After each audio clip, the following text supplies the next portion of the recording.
हम बात करेंगे class 9th science biology chapter 2 cell the unit of life.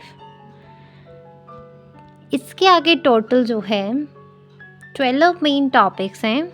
Video में अभी हम बात करेंगे 7th टॉपिक जो है हमारा cell shapes to suit functional requirement. तो सेल्स जो हैं इनकी शेप अलग अलग होती है। ये डिस्क लाइक शेप के हो सकते हैं, पॉलीगोनल शेप के, रेक्टेंगुलर शेप के, कबॉइड शेप के, थ्रेड लाइक शेप के हो सकते हैं, ब्रांच भी हो सकते हैं, इरेगुलर भी हो सकते हैं। ये शेप्स जो हैं सेल्स की अक्सर उनके काम के ऊपर डिपेंड करती है जो सेल्स के द्वारा परफॉर्म किया जाता है। जैसे कि ह्यूमन रेड ब्लड सेल्स जो हैं ये सर्कुलर होते हैं, बाइकनकेव होते हैं और इसी के कारण ही ये जो है इसके अंदर नैरो कैपिलरीज होती हैं और ये क्या करते हैं, ऑक्सीजन का ट्रांसपोर्ट करते हैं। क्लियर है यहाँ तक? हाँ जी। उसके बाद जैसे वाइट ब्लड सेल्स हैं ये अमीबॉइड शेप के होते हैं, मतलब इरेगुलर शेप के होते हैं। अमीबा लाइक मूवमेंट इनमें देखी जाती है विद सूडोपोडिया, और ये जो है कैपिलरी वॉल्स के थ्रू जो है स्क्वीज़ करते हैं, squeeze out through capillary walls. Nerve cells जो है लंबी होती हैं और ये जो है इम्पल्सिस को कंडक्ट करती है from distinct part of the body to the brain, और ऐसे ही चलता है सोन। और मसल सेल्स जो है लंबी होती हैं और कंट्रैक्टाइल होती है पुल के लिए और स्क्यूज द पार्ट्स। गार्ड सेल्स जो है स्टोमेटल पोर के in the leaves, guard cells of the stomatal pore in the leaves, ये जो है बीन शेप के होते हैं जिससे कि स्टोमेटल पोर जो है खुलता है और बंद होता है। क्लियर है? हाँ जी। उसके बाद 8th main topic structure of a cell, structure of a cell जिसके आगे 3 सब टॉपिक्स हैं। ओके 3 सब टॉपिक्स हैं और इनके आगे फर्दर जो हैं सब टॉपिक्स हैं। तो ये 3 सब टॉपिक्स कौन कौन से हैं अभी मैं आपको ये बता देती हूँ।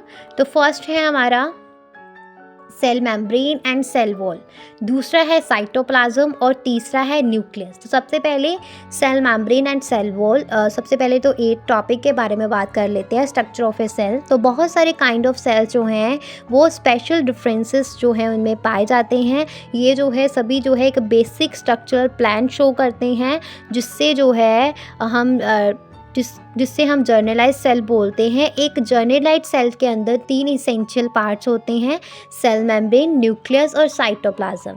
तो ये जो है जर्नलाइज्ड, ये जो है हमें एनिमल सेल में भी देखने को मिलेगा, एक जर्नलाइज्ड प्लांट सेल में भी देखने को मिलेगा अंडर अ कंपाउंड माइक्रोस्कोप। तो सेल ऑर्गेनेलिस क्या होती है, ज़्यादातर पार्ट्स जो हैं सेल के उनके एक डेफिनेट शेप होती है, एक डेफिनेट स्ट्रक्चर होता है, एक डेफिनेट फंक्शन होता है और इन पार्ट्स को ही हम ऑर्गेनेलिस बोलते हैं। और ये ऑर्गेनेलिस जो हैं इनका सेम स्टेटस होता है सेल के अंदर as a organ having the entire body of an animal और प्लांट। ये जो है स्पेसिफिक फंक्शंस परफॉर्म करते हैं और सेल्स ऑर्गेनेलिस जो है लिविंग पार्ट्स हैं। तो फर्स्ट सब टॉपिक आता है cell membrane and cell wall. तो हर एक सेल जो है वो एक सेल मेम्ब्रेन या प्लाज्मा मेम्ब्रेन से सराउंडेड है। सेल मेम्ब्रेन जो है लिविंग होती है, इसके अंदर कुछ पोर्स होते हैं जिससे कि सब्सटेंसेस सेल के अंदर और बाहर जाते हैं। सेल मेम्ब्रेन जो है लिपोप्रोटीन से बनी होती है। सेल मेम्ब्रेन जो है परमीबिलिटी शो करती है और ये अपने अंदर कुछ सिलेक्टिव मटेरियल को ही अंदर बाहर जाने देती है सेल के, और इससे जो है अनवांटेड जो है मटेरियल वो सेल के अंदर एंटर नहीं होता। प्लांट सेल जो है उसके अंदर सेल वॉल होती है जो कि सेल मेम्ब्रेन के ऊपर होती है, जो सेल मेम्ब्रेन को भी कवर करती है।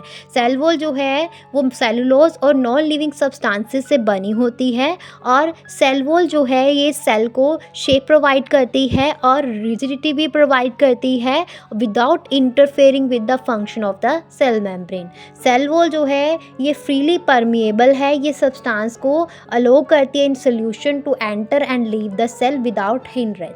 प्लांट सेल जो है ये इसके कुछ पोर्शन जो है cell walls of 6 surrounding sales.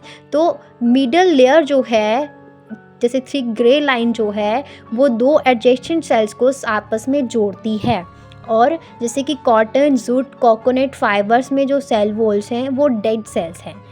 Okay clear है? हाँ जी। अभी नेक्स्ट वीडियो में इसके आगे जो 2nd और 3rd सब टॉपिक है उसके बारे में बात करते हैं, साइटोप्लाज्म और न्यूक्लियस के बारे में।